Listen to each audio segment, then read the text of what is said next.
테나 감독을 최초에 맨유가 영입했을 때 테나 감독이 어떤 환경, 어떤 역할, 어떤 상황에서 가장 좋은 이런 능력을 발휘할 수 있는 인물인지에 대해서 정말 고심하고 데려왔는지에 대해서 이 감독이 분명히 전술적으로 뛰어난 면을 보여준 건 맞는데 그 위의 면들, 그러니까 매니지먼트를 한다든지 선수를 스카우트를 한다든지 이런 거에서도 아약스 때 뭔가를 보여줬는가. 지금 맨유의 상황을 놓고 보면 당연히 디테일이 없죠. 그럼 왜 디테일이 없느냐.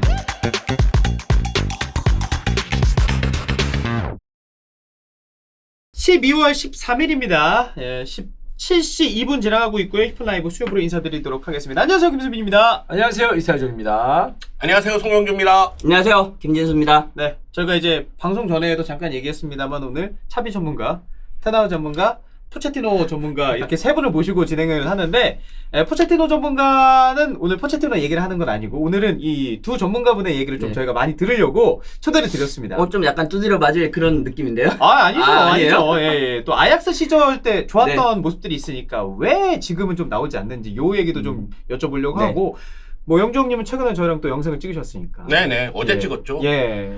뭐 그렇게 할 말이 많아요, 근데? 할 말 없어. 그냥 못해. 보고 있으면 답답해. 예. 요즘 캠핑 안 가세요? 캠핑을 못 가고 있는데 사실은 내일 캠핑을 예약을 해놨었어요. 강아지랑 같이 가는 애견 캠핑장으로. 그런데 내일하고 모레 비가 온다고 해서 펜션으로 옮겼어요. 그래요? 예. 네. 혹시 뭐 캠핑에 대해서 조언을 구할 게 좀 있나요? 혼자 잘하던데 뭘. 예. 아니요, 뭐 좋은 거 할 건 없고. 네. 근데 원래 그렇게 일이 많아요, 캠핑장 가면? 그럼 일이 많죠. 계속 일을 하는데? 그렇지. 그런데 이제 그런 건 있지. 거기서 이제 노하우가 생기지. 그러니까 이런 거는 한 번에 하면 되니까 몰아놓고 이런 건 빨리빨리 해야지. 다음에 또 뭘 먹을 때 쓰거나 아니면 뭘 할 때 할 수가 있으니까. 그런데 캠핑 같이 한번 이렇게 하면 같이 자자는 게 아니고 어제 혼자 오해하고 인상 쓰고 짜증내고 아니요, 그건 아니에요. 그건 아니에요. 같이 자자는 게 아니고 옆 텐트에서 이제 이렇게 있다가 밤에 이제 캠프파이어 하면서 불멍하면서 이제 양주 한 잔씩 마시면서 좋지. 별 보면서 좋지. 이런저런 이야기하면 그게 또 재미죠. 네, 그렇습니다. 네. 아니 그렇습니다가 아니고 좀 갈 거예요. 갈 거예요? 좋죠. 충분히 좋죠. 네, 이런 노하우도 한번 배우고. 네, 그렇습니다. 네. 자, 오늘 오프닝 토크는 어떤 얘기 할 거냐면요. 아시아 챔피언스 리그 얘기를 좀 해보도록 하겠습니다. 어제 열렸던 가와사키와의 6차전에서 이제 2대2로 비기면서 울산이 극적으로 16강 진출 성공했고요. 2위 하면 여러 번 말씀드립니다만은 다 16강 가는 게 아닌데 상위 3개 팀 안에 들어가지고 16강을 울산이 확정을 지었습니다. 근데 16강 나가긴 했는데 울산 조금 경기력이 되게 만족스럽진 않은 것 같거든요. 네. 어떻게 좀 보셨어요? 사실 전반전은 완전히 몰리는 상황이었고 결국 이제 2대1을 만들면서 조 2위를 확정 지으면서 16강 진출을 확정 짓게 됐는데 울산의 경기력이 좋진 않잖아요. 그리고 이제 16강전은 내년 2월에 펼쳐지잖아요. 그렇죠. 그러니까 겨울 이적 시장을 이용할 수가 있잖아요. 그런 부분에 대해서 이청용 선수도 박용우가 나간 다음에 삼선에 약간의 문제가 있었는데 그 부분을 보강해야 될 것이다. 이런 이야기를 하더라고요. 아마도 울산 같은 경우에는 분명히 겨울에 돈을 좀 쓰면서 빠르게 훈련에 돌입하고 그러면서 아시아 챔피언스 리그 16강을 준비하지 않을까 생각을 합니다. 네, 사실 뭐 경기력 얘기하긴 했습니다만은 영정 말대로 내년에 이제 16강이 있어서 보완하고 이러면은 분명 다른 경기력, 다른 울산이 나올 것 같은데 보완해야 될 점, 주원이 형이 봤을 때 울산의 시즌 말미 요거 내년에는 보완해야 된다.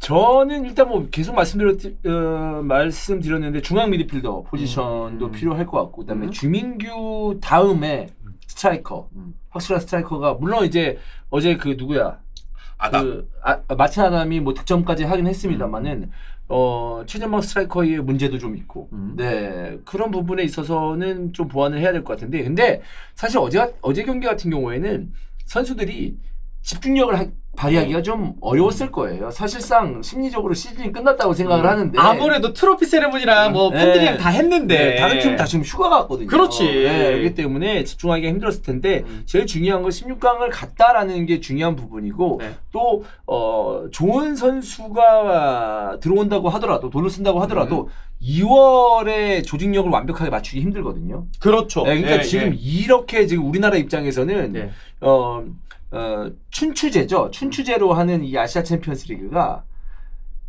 추춘 아니에요. 네.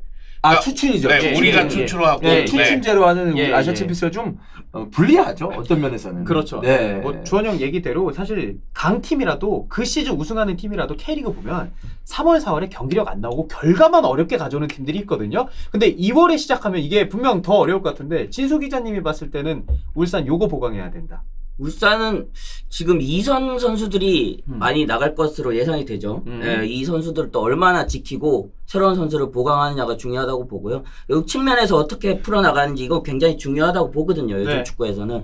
여기에서 어떤 선수들이 와서 핵심적인 역할을 해줄 수 있는지 그리고 할 수 있게 그렇게 팀을 빨리 재편성을 해줄 수 있는지 그것도 또 중요하다고 봅니다. 네. 자, 울산 얘기는 요 정도로 하고 오늘 저녁에 또 아시아 챔피언스 리그가 있는데 전북은 비교도요. 조 2위까지 경쟁해서 우위로 16강 진출이 가능한 상황이고 인천이 좀 복잡해요. 카야를 이기더라도 이 같은 조 다른 경기 요코하마랑 산둥 경기 확인해야 2위 확정이 가능한데 세 개 팀이 승점 12점으로 좀 맞물릴 수도 있고 세 개 팀이 서로 이제 물고 물려가지고 이게 2위 경쟁이 좀 복잡한 경우의 수가 있긴 한데 다른 조가 산둥이 사실 이겨주면은 인천이 이기면은 이게 제가 알기로는 둘이 이제 올라갈 수 있는 거로 알거든요. 그러니까 산둥하고 요코하마가 무승부만 거두더라도 인천이 승리하면 올라갑니다. 1위가 산둥 타이산 승점 12점, 2위가 인천 승점 9점, 3위가 요코하마 F 마리노스가 승점 9점이거든요. 그러니까 사실은 산둥을 지금 최강희 감독을 좀 응원해야 되는 상황이 아닌가. 네. 자, 그리고 유럽 챔피언스 리그 오늘 새벽에 또 경기가 있어가지고 A조부터 D조까지는 순위가 결정이 됐거든요. 요거 좀 말씀을 드리도록 하겠습니다. A조는 미넨 코펜하겐 16강 가고 유로파에는 갈라타사라이, 맨유는 탈락. 그리고 아스날, 엔트호벤이 16강 가고 랑스는 유로파, 세비야는 탈락이고요.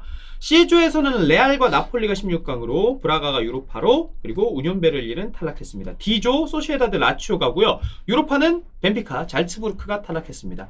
자, 의외의 탈락팀. D조 이 소시에다드 라치오가 아니라 인테르가 아닌가 싶거든요. 그러네요. 네. 제가 알기로는 같은 조가 이게 뭔가 잘못된 것 같은데 네네. 제 핸드폰이 없어서 이거 D조 한 번만 저도 체크 한 번만 부탁드리겠습니다. 새벽 경기가 네. 소시에다드하고 인테르 예, 경기였으니까. 네. 그래서 소시에다드 인테르가 이게 1위 결정전으로 네, 기억하거든요. 소시에다드가 저도. 조 1위예요. 예. 이거는 저희가 또 바로 잡도록 하도록 하겠습니다. 1위. 예. 네. 그다음에 인테르가 네, 2위. 라치오가 아니고 인테르죠. 네, 찬우 형 있었으면은 또 한마디 했겠네요. 예. 아니 괜찮습니다. 찬우 형님 못 봤을 거야. 이게 글씨가 작아서. 네. 자, 아무튼 의외로 좀 이 팀 탈락했다. 이 팀 아쉽다. 좀 있습니까? 일단 메뉴죠. 네. 메뉴는 유로파도 못 갔으니까. 메뉴라는 이름값을 생각했을 때 그냥 탈락했다는 건 와 이건 문제가 심각하구나 이걸 다시 한번 느꼈고. 버거슨 있을 때도 탈락한 적이 있어요. 그 토너먼트에 못 올라간 적이 있었는데 사실. 네. 근데 이 지금 맨유의 문제는 뭐 그 경기력이라고 볼 수 있는 거지. 사실 저는 프리미어리그 안에서는 빡빡하기 때문에 그리고 지금 프리미어리그 승점을 봤을 때는 어느 정도는 지금 계속 승점을 어떻게든 뭐 좀 뭐라고 해야 될까?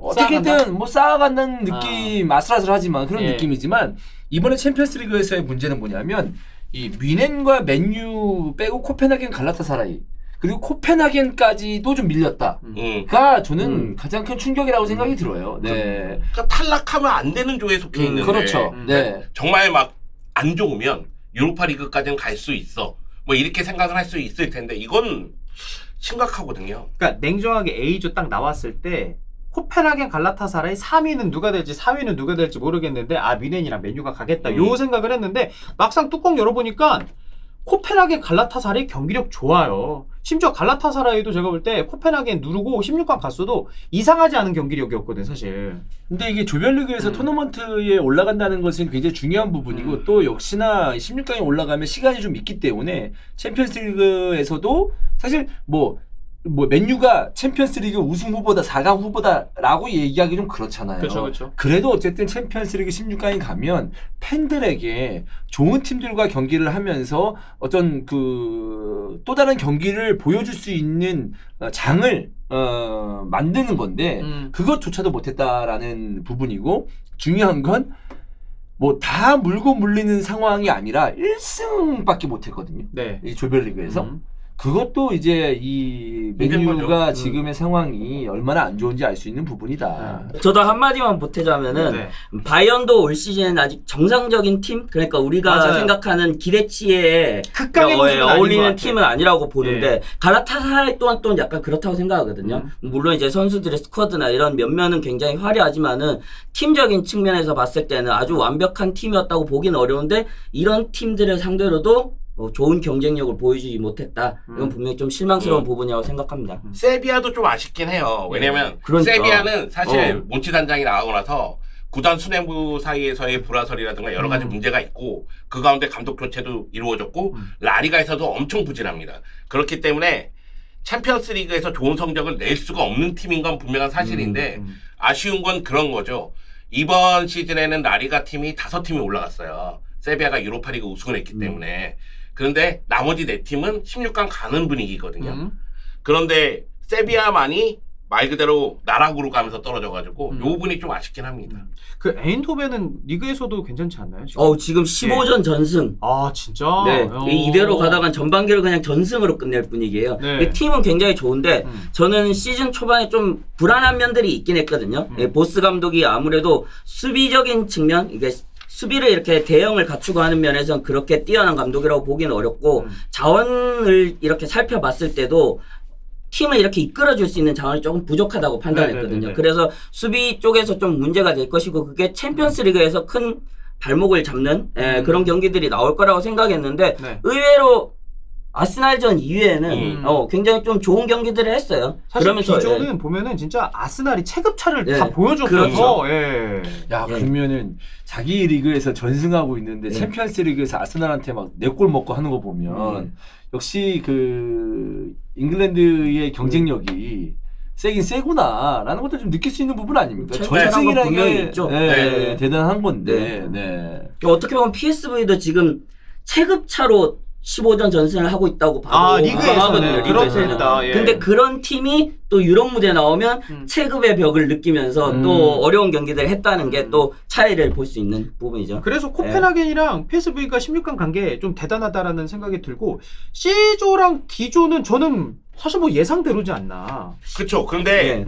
D조 1위가 소시에다든 건 좀 놀랍죠. 그래요. 왜냐면은 인테르가 지금 세리아에서 1위를 달리고 있거든요. 패배가 1패밖에 없을 거예요. 네. 말 그대로 잘 나가고 있거든요.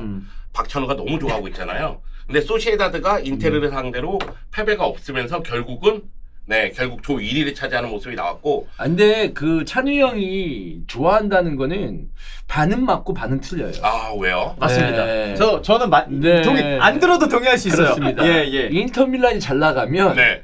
찬우 형이 여기에 올 수 있는 횟수가 줄어드는 거예요. 네. 이러니 하네. 인터밀란이 약간 좀 삐걱거린다. 그럼 찬우 형이 와서 약간 좀 찐템 보여주고 그러면은 이제 약간의 어떤 그 뭐랄까 방송 출연료 이런 것도 이제 나올 수 있는 건데. 금융치료? 네. 찬우 형이 네. 인스타에 SNS에 이제 술 혼자 이제 손술하고 이래 비싼 뭐 그냥 위스키 그리고 이제 비싼 뭐 음식 같은 걸 먹는 걸 올리는데 요즘 부쩍 줄었습니다. 네, 인테리가 잘하게 되면서 약간 그게 많이 줄었어요. 그렇습니다. 네. 네. 그리고 사실 세비야 생각하면은 또 챔스에서는 안 좋네. 3위는에서 유로파 가겠구나 했는데 이번에는 세비야가 아예 유로파로 네. 못 가고. 자, 요 정도로 A조부터 D조까지 정리를 해봤고요. 오늘 초대석 아니겠습니까? 네. 네덜란드 전문가 우리 김진수 기자님. 네덜란드 전문가 맞나요? 네. 전문가죠. 네덜란드를 오래 본 사람이라고 해주죠. 언제부터 네. 보셨어요? 저 네덜란드 리그란 존재를 알기 시작한 것 그리고 좀 좋아하기 시작한 건 90년대 중반이고요. 그러면은 잠깐만. 네. 30년 아니야? 거의 30년 30년 다 돼가죠. 네, 95 챔스 결승 우승할 때 그때 빠졌으니까. 그때 그런 아약스에 거고. 많이 빠졌죠. 네, 그때 많이 빠졌죠. 그때 계기로 이제 아약스라는 팀을 알게 되고 응원했고 예. 본격적으로 이제 시즌을 팔로우하기 시작한 거는 아마 2000년 초반 정도인 것 같아요. 그러면 네. 30년 전에 우리가 알만한 슈퍼스타들이 누가 있었죠? 다 있죠. 다 있죠. 그러면 그때 아약스 하면 생각나는 선수들이 클라이베르트, 다 있다? 오베르마스, 리트마넨, 프랑크 세브르, 로날드 데브르, 세드로프, 다비즈, 아니 멤버가 반데사르 진짜 다 있죠. 미치긴 했구나. 챔피언스 리그 우승을 했으니까. 그 팀을 보고 안 반할 수가 있나요? 그렇겠구나. 감독은 반할인데? 그때부터 한 20년간 그러면 네덜란드 리그 팔로워가 아약스를 팔로우한 거예요? 네덜란드 리그랑 같이 했죠. 와. 뭐 이런 건 그때 만약에 네. 프리미어리그 팔로우했으면 좀 인생이 바뀌지 않았을까라는 생각이 그런가요? 네. 저도 후회는 많이 했는데 없었는데요. 네, 어쩔 네. 수 없습니다. 제 인생을 제가 바꿀 수는 없었어요. 네, 가끔씩 사커라인 출신들의 호해야. 왜냐면은 나리가라도. 그 당시에 프리미어 리그를 주거나 파는 사람도 있었고. 네. 아 싸주레도 있었어요? 대표적인 그게 경우가 이제 있었어. 그 한준희 위원. 준이 형이 선보하셨지 그래서. 근데 세리아 파는 사람, 분데스리가 파는 사람, 리강 파는 사람, 라리가 파는 사람 다 따로 있었어요. 그걸 한번 여쭤보겠습니다. 그때 싸주레 이제 사실 그때는 막 해외 축구 정보를 얻기도 어려웠으니까 지금으로 말하면 홍대병이 있어서 남들이 좀 덜 보는 리그를 파게 된 거예요? 아니면은 내가 정말 그 리그가 좋아서 그때 당시에 싸주레 전문가들은 여러 리그를 판 겁니까? 약간 후자에 가깝다고 우리는 얘기는 하지만은 예. 뭐 전자도 아주 영향이 없지 그래요? 않을 것 같아요. 네. 네덜란드 리그 아무도 안 파네. 근데 저는 그런 건 아니었거든요. 예, 예, 아까도 예. 말씀드렸다시피 좀 우연한 계기로 어렸을 때 축구를 접하게 됐는데 그때 가장 인상적인 팀이 아약스였기 때문에 빨려 들어갔던 것 같아요. 예. 그 평소 네덜란드 리그에 대해서 궁금한 거 있으시면 질문 받아가지고 좀 드리도록 하겠습니다. 주원 형이 뭐 궁금하신 거 있으세요 혹시? 네덜란드 리그에 대해서. 뭐가 있을까요? 사실 네덜란드 리그 관심을 받는 게 어색해. 네덜란드 리그는 몇 팀 있죠? 네. 일부에 18팀이 있습니다. 네. 좀 특이한 거는 예. 시즌이 끝나면 항상 플레이오프가 치러져요. 그 플레이오프가 승강 플레이오프뿐 아니라 네. 유럽 대항전 티켓을 가져가기 위한 플레이오프도 그 있어요. 플레이오프도 있고. 네, 과거에는 챔피언스 리그도 그런 형식으로 이루어진 적도 있고 네. 유로파 리그도 그런 식으로 이루어진 적이 있는데 지금은 챔피언스 리그는 순위대로 나가되 유로파 리그의 마지막 한 장을 놓고 순위 결정전이 이루어지긴 합니다. 네, 그래서 그게 또 다른 재미기도 하죠. 네. 그러면 그것도 좀 궁금하거든요. 그 예전에 에레디비지에 비해서 최근에 에레디비지가 유럽 대항전에서의 성적이 좀 어떤지 그냥 느낌상으로 많이 떨어졌는지 아니면은 다시 좀 올라오는 건지. 뭐 그때 약간 사이클이 있는 것 같은데 지금은 조금은 올라오는 시기라고 생각이 되고요. 올라오는 시기라는 게 또 여러 뭐 복합적인 면이 있겠지만 지금 유럽 대항전이 또 컨퍼런스 리그라는 게 또 하나 생겨났잖아요. 네네. 그러다 보니까 이제 좀 체급이 낮은 팀들이 활약할 수 있는 면들이 좀 많이 생겨났고 그러면서 아약스, 페노르트, PSV 그 외에 알크마르나 트벤테까지 좀 골고루 활약할 수 있는 무대가 생겨나지 않나. 그러면서 포인트도 많이 쌓고 있고요. 네, 순위들이 많이 올라가고 있죠. 네, 그러면 정리하면 이제 네덜란드 리그의 이제 중상위권 팀들이 확실히 유럽 대항전 뭐 유로파나 컨퍼런스 리그에선 충분히 경쟁력이 있다. 예, 이렇게 좀 정리를 할 수가 있을 것 같습니다. 자, 오늘 그래서 주제들을 저희가 좀 여러 가지를 가져왔거든요. 첫 번째, 아약스 사실 올 시즌 초에 커뮤니티 얘기 많이 나왔습니다. 엄청 안 좋다고. 근데 지금 보니까 순위가 네, 5위까지 많이 올라왔어요. 올랐죠. 7승 3무 5패. 제가 네. 강등권에 있을 때 네. 나올 뻔 했었잖아요. 맞아요. 7경기 무승 2무 네. 5패. 제가 그러니까 말도 안 됐거든 사실. 제가 그때 약간 독감으로 아팠는데 예. 아약스 성적 때문에 좀 아픈 것도 있어요. 그때 진짜 왜 이렇게 안 네. 좋았던 막 감독 얘기도 그때 있었던 걸로 제가 네, 기억을 하고. 뭐 좀 복합적인 면이 있을 것 같은데 일단 가장 큰 건 감독 선임을 잘못했죠. 네, 감독을 정말 잘 선임했어야 되는 시기였어요. 왜냐하면은 그 전 감독이 팀에 이제 많은 문제를 남겨놓고 떠났기 때문에 그거를 이제 해결해줄 감독을 선임했어야 되는데 그 과정에서 너무 안이하게 감독을 선임을 했었다.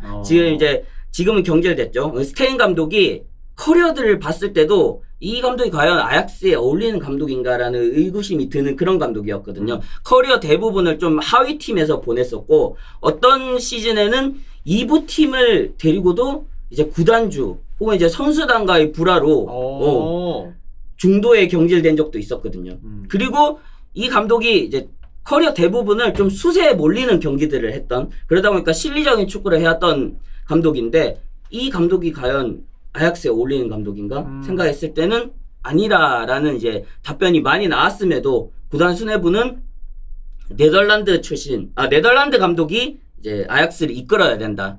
그런 주장을 가지고 이 감독을 좀 밀어붙였고요. 예, 결국 결과는 조기에 경질되는 그런 수순을 밟았죠. 아니 그래서 2무 5패로 시작했다가 이후 7경기 무패 기록하면서 7경기 6승 1무인데요, 성적이. 그러니까요. 지금 이제 반트십 감독 대행 체제로 가고 있는데요. 이 반트십도 감독 커리어 전체로 봤을 땐 그렇게 뭐 돋보이는 감독은 아니에요. 예, 과거에 이제 반바스텐 감독이 국가대표팀을 이끌 때 수석 코치로 뭐 보좌했던 그런 경험은 있지만은 본인이 수장으로 이끌고 팀을 이끌었던 그런 이제 커리어들을 보면은 그렇게 화려하지는 않았거든요. 뭔가 특색 있는 면을 보여준 것도 아니고 그럼에도 이 팀을 성적을 정상화시켰다라는 거는 이 팀은 사실 그냥 가만히 둬도 그냥 하던 대로 그냥 냅둬도 기본을 하는 그런 팀이라는 뜻인 거죠. 예, 그렇게 기본을 할 수 있게 만들어주니까 그래도 어느 정도 성적이 올라오기 시작했고 지금 이제 5위까지 올라오는 그런 결과로 이어졌다고 볼 수 있죠.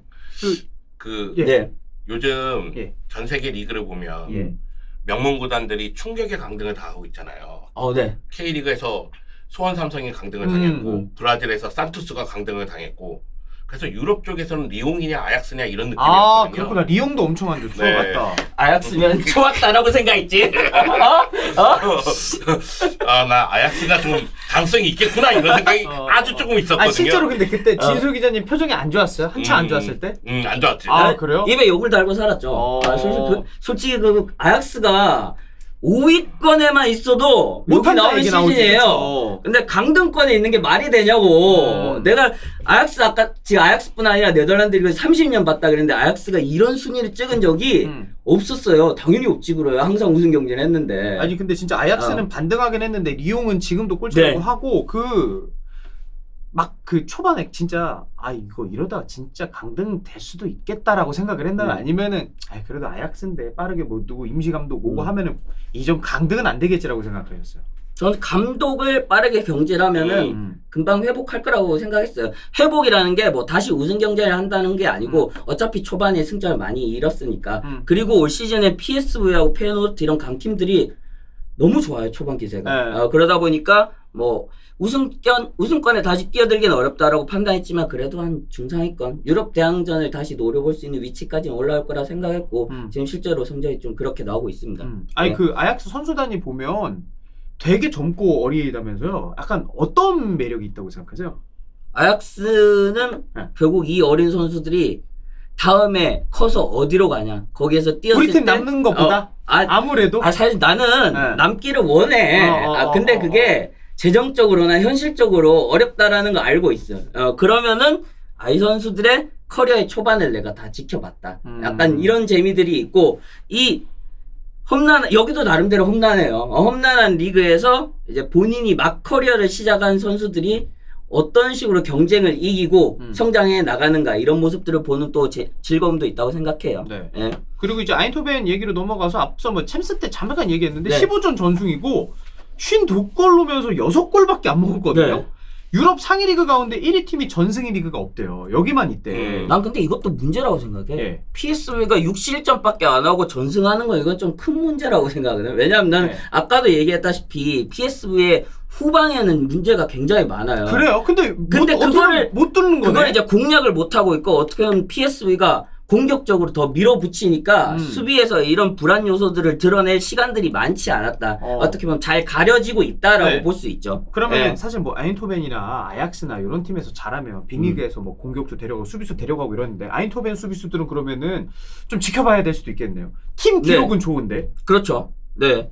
이제는 네덜란드 출신 공격수들에 대해서는 그렇지 아무래도. 그만 믿어 그래. 한 3번 정도는 훑어봐야 되는 거 아니야? 한 10시즌 정도 잘해야지 이제 잘하는 것 같아. 그러니까 아니, 루이스 수아레스 이후로 네덜란드 출신 공격수 중에서 잘한 애가 누가 있어? 생각 안 없지. 나죠 사실. 없잖아. 네. 없어요. 저는 학포는 괜찮지. 그냥 뭐 네. 쏠쏠하죠. 네, 쏠쏠한 지금까지 하랴. 봤던 선수들 중에서는 너무 좋긴 하지. 근데 그렇게 네. 우리가 생각했던 그 수아레즈처럼 뭔가 그 획을 그었냐? 그러니까 그 그런 정도는 수준 아니고. 그건 아니고. 네. 근데 그 전까지 한번 훑어보면 호나우두도 그렇고 그렇죠. 맞아. 뭐 바니셀로이도 그렇고 네덜란드 거쳐서 빅리그 간 선수들이 말 그대로 폭발하는 경우가 상당히 뭐 많았어. 반페레시도 있고. 그런데 반페르시는 네덜란드 사람이잖아. 네덜란드 리그 출신이니까. 네, 네. 아니 거기에서 조금 할 말이 있는 게 일단 방금 얘기하신 케이스인 뭐 호나우드라든지 이런 이제 외국 선수들 네덜란드 기준으로 외국 선수들은 이제 과거에는 네덜란드를 거쳐서 빅리그로 갔다고 하면은 이제는 그냥 바로 빅리그로 그렇지. 가죠. 네덜란드를 거치지 맞아. 않죠. 그런 선수는 그만큼 이제 스카우트망이 모든 국가들이 활발해지고 넓어졌고 빅리그들은 지금 이런 네덜란드 리그들보다 더 많은 구석구석에 스카우트들이 포진돼 있어요. 그리고 이제 아약스 특히나 네덜란드 뭐 더 나아가서 아약스 축구를 이전을 얘기하면 그 어린 선수들을 잘 키운다. 그러니까 약간 이제 학교 같은 느낌이었어요. 전 세계 축구 학교 같은 느낌이어서 제가 중학교 때가 고등학교 때 선수 생활할 때 아약스 코칭 비디오까지 있었어. 아 진짜? 그거를 만들어서 전 세계에 팔 정도로 나도 봤어. 뭐 선수 어떤 그 코칭 어떤 기술이나 어떤 그 시스템 이런 것들을 비디오로 당시에는 비디오니까 비디오를 만들어서 팔 정도였으니까 아마 어린 선수들이 많이 갔었고 호나우도도 되게 어린 나이에 갔었죠. 그렇죠. 17인가 네. 18인가 그때 간 거잖아요, 네. 사실. 네. 사실 전 세계에 있는 유스 시스템이 아약스에 있는 장점들을 많이 다 갖고 온 그렇지. 그렇죠 이제는. 그렇지. 예, 그러면서 이제 아약스만의 것이 아니죠. 네. 이제는 이제는. 모든 국가에서 그걸 가지고 있고 그리고 또 한 가지 또 짚고 넘어가자면 과거에 이제 아약스가 어린 선수들을 키워내서 이 선수들이 프로 경험을 쌓게 한 다음에 해외로 진출하는 것들이 네. 많이 이루어졌는데 지금은 유스 선수들이 빠져나간 케이스들이 또 아. 너무 많아요. 어렸을 때부터 그냥 이미 뉴스 때 보고 그냥 그렇죠. 데려와가지고 네. 우리 뉴스에 막 편집을 시키거나 네, 그런 케이스들도 많고 프로에 대비해서 어느 정도 경력을 쌓고 이 선수가 어떤 축구를 하는지가 좀 갖춰진 다음에 영입하는 이제 빅리그, 빅클럽들이 많아졌다면은 이제는 그냥 돈도 많으니까 잠재력만 보고 지르는 거지 막. 해보고 터지면은 좋고 안 터져도 뭐 그만. 그렇지.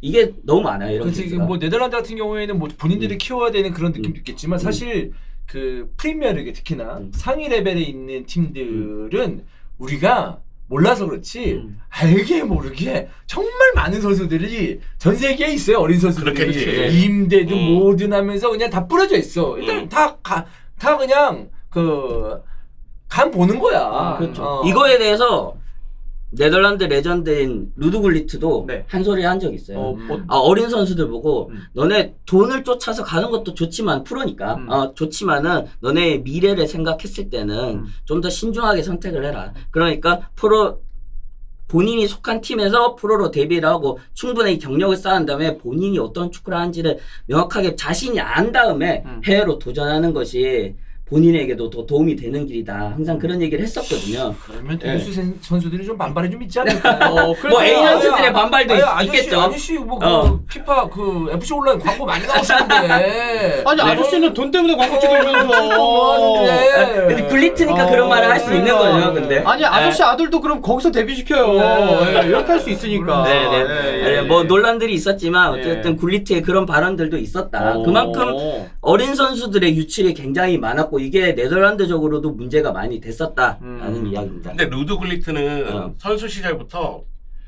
인터뷰 자체가 굉장히 직선적이었어요. 맞아요. 그러니까 뭐가 문제라고 생각하면 인종차별 문제도 그렇고 어떤 문제에 대해서 결코 뭐 협상이나 타협하지 않고 바로바로 질렀거든요.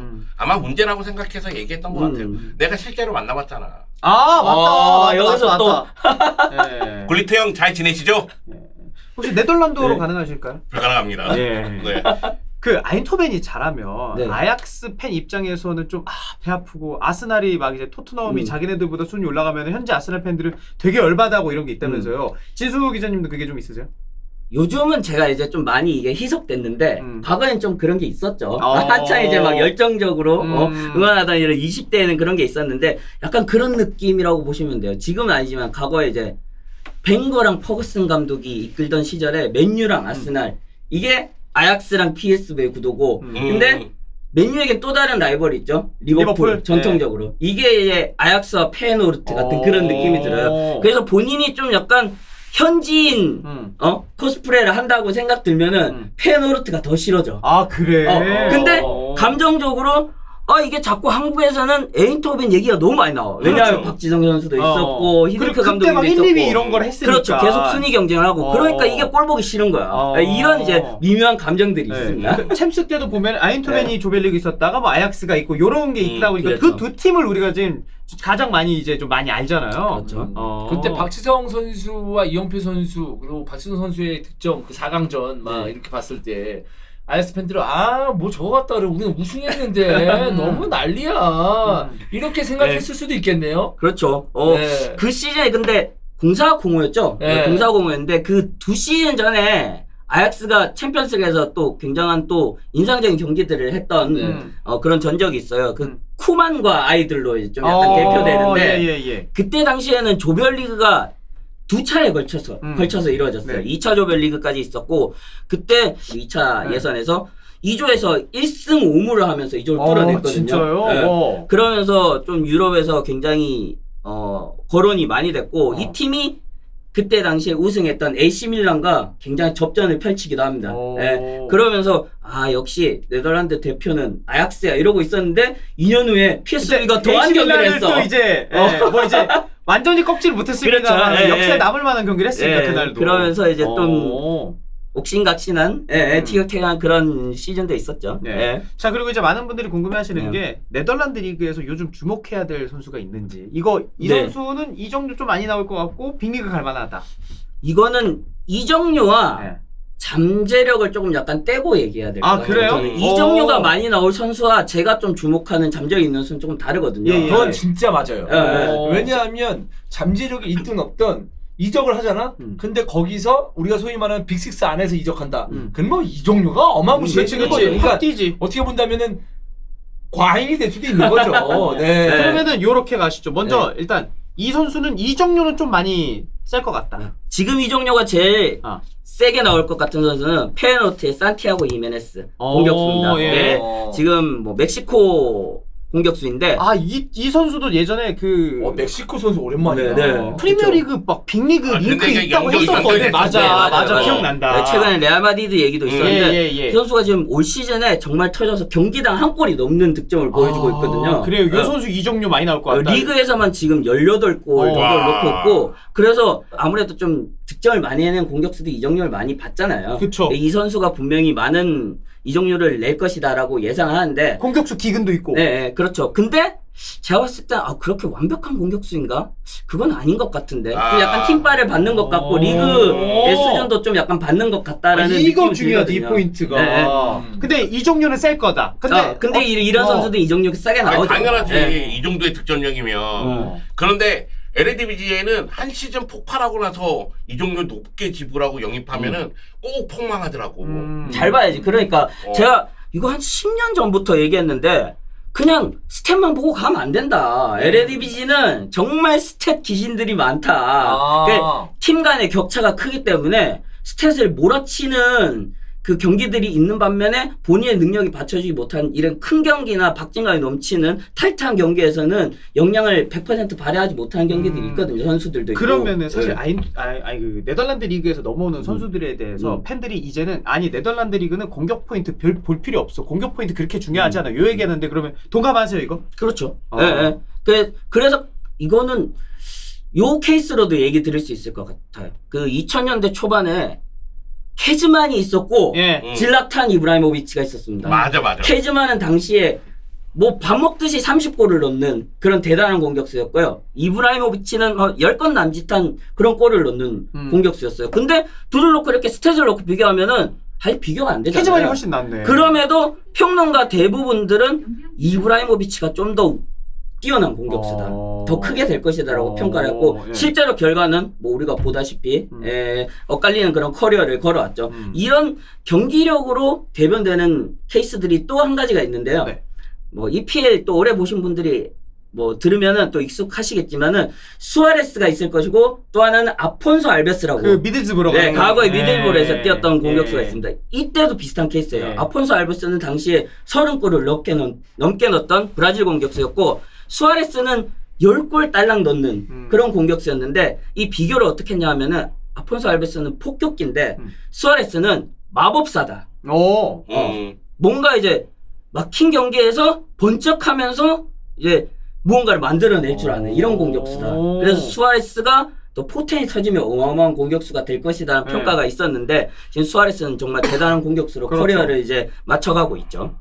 자, 그러면 이종료는 산티아고 히메스가 아무래도 좀 높을 것 같다. 그러면은 진짜 알짜배기 이종료랑 별개로 요 선수들은 데려가면 어느 팀에서도 좀 포텐 터뜨릴만 하다.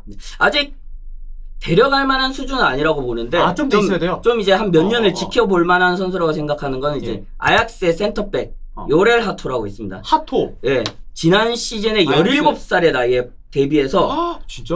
팀 상황이 안 좋다 보니까 곧바로 주전을 잡았고요. 올 시즌에는 풀타임 주전으로 뛰고 있고 최근에는 주장 완장을 뛰고 달고 뛴 적도 있습니다. 물론 이제 경기 도중에 교체하면서 완장을 넘겨준 케이스지만은 그런 케이스들이 있고 이 선수가 정말 인상적인 게 영리해요. 그리고 영리하면서도 신체 조건이 굉장히 좋아요. 키는 크진 않지만은 탄력이 있고 순발력이 있고 반응력이 굉장히 좋으면서도 똑똑한 선수라는 게 느껴지거든요.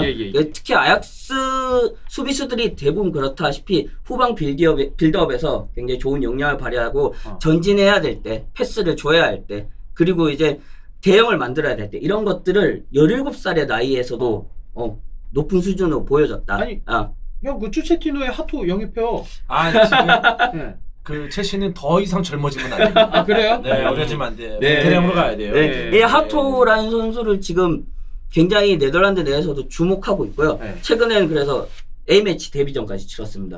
굉장히 이르죠. 그러다 보니까 과거에 이제 마타이스 데리트가 비슷한 연령대 이렇게 아약스 주전을 잡고 대표팀 데뷔하고 지금의 이제 데리트가 되고 있는데요.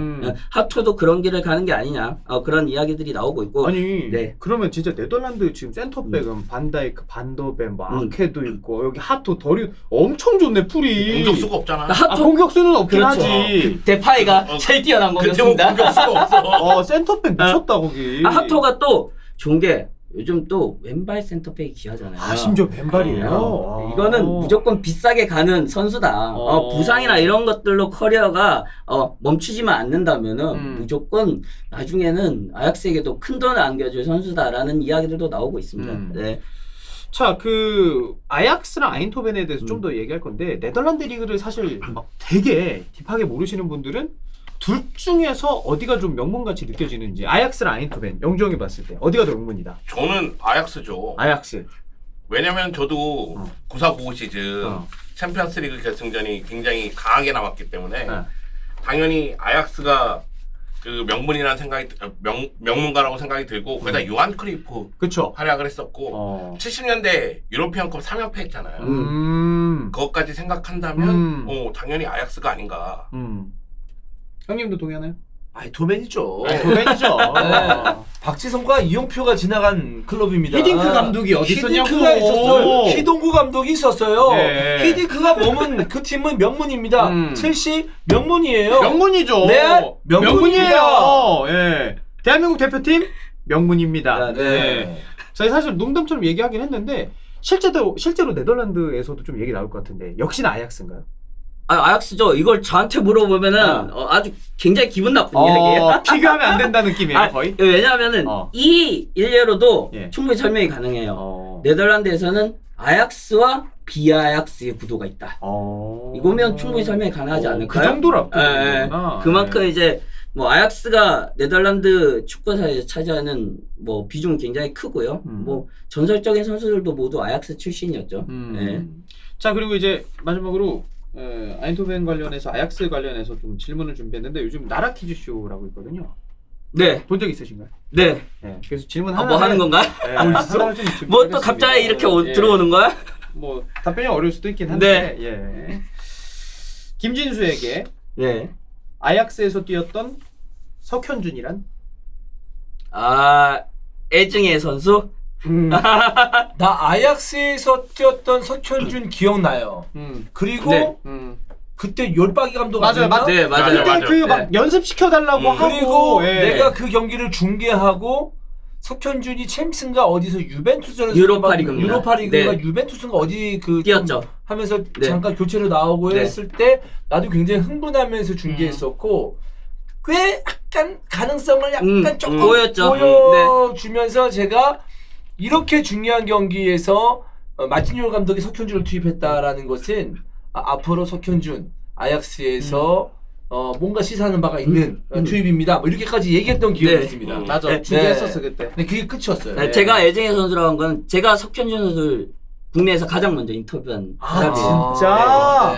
언론사에 제가 당시에 몸담고 있을 때 석현준 선수가 그때 이제 아약스로 건너가게 됐고 인터뷰를 하면서 왕래를 좀 했었는데요. 그 이외에도 네덜란드에서는 꽤 괜찮은 커리어를 쌓고 있었어요. 그로닝원이라든지 이런 데서 기회를 받았을 때 좀 번쩍번쩍하는 모습들이 있었지만 본인이 좀 전이면을 자처했죠.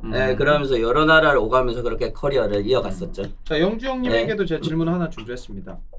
송영주에게 결혼이란? 축복이죠.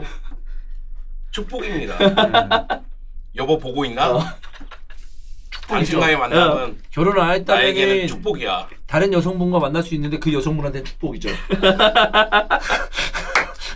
내가 이거 하러 온다고 와이프한테 전화하고 왔거든. 예. 보고 있을 수 있어. 예, 축복이라고 합니다. 네. 아, 콧물이 나네. 자, 하디슈로 그 다음에 넘어가도록 하겠습니다. 아약스에서는 사실 성과를 냈죠. 그리고 굉장한 성과를 감독이 냈죠. 맨유로 떠났는데 오늘 새벽에 미네네 홈에서 이제 0대1로 패하면서 유로파도 아니고 아예 맨유가 탈락을 했습니다. 아약스에서 뭐 위틀에 또 뭐 넓게는 네덜란드 리그 관련된 선수들이 영입이 됐고 이정료도 좀 너무 세게 데려온 거 아니냐 요 얘기가 있었는데 네. 맞지? 뭐. 맨유급이었습니까? 맞지 뭐. 아니었습니까? 맨유급이었냐? 그 당시에 데려갈 만 했습니까? 그런 거 있잖아요. 네. 우리는 몰라 사실. 물론 이제 뭐 그 팀 스카우팅은 알겠지만 기자 내지는 팬으로 봤을 때 안토니를 뭐 1,400억에 데리고 가, 1,500억에 데리고 가 했을 때 그런 거 있잖아요. 기자 팬 입장을 봤을 때. 아이고 정말 호구다 호구 쟤를 저 가격에 데리고 가 막 이런 생각을 할 법도 하잖아요. 네. 자기 팀 선수였으니까. 그렇죠. 그런 느낌. 예. 그 제가 그러면 되물으면은 예. 맨유의 급이 뭐예요? 지금 맨유가 그러니까. 잠깐만. 야 이거 광역딜인가? 아니 광역딜인가? 이거 날카롭다. 그러니까 이게 근데 사실 사실 안토니 금액 생각하면은 그 얘기 안 나올 거라고 생각을 합니다. 맞아요. 예. 근데 제가 예. 안토니에 대해서 하고 싶은 이야기는 예. 이스타에서 했던 그 영상에 다 담겨 있다고 생각해요. 스카우트 리포트인가요? 아니 그때 종윤이었나? 수빈 씨였나? 안토니가 막 영입됐을 때 네. 이 건에 대해서 예. 저희가 아. 다뤘었어요. 영상 찍었었어. 여기에서 그런 얘기인가요? 예. 이 선수의 가격은 합리적이진 않지만 맨유가 지금 이 선수에 대해서 원했기 때문에 이 가격이 형성된 네, 맞습니다. 이런 거잖아요. 네, 거기에서 더하면은 테나 감독이 원했기 때문에 그렇지. 테나 감독이 하고자 하는 축구에 필요하기 때문에 데려간 것이다.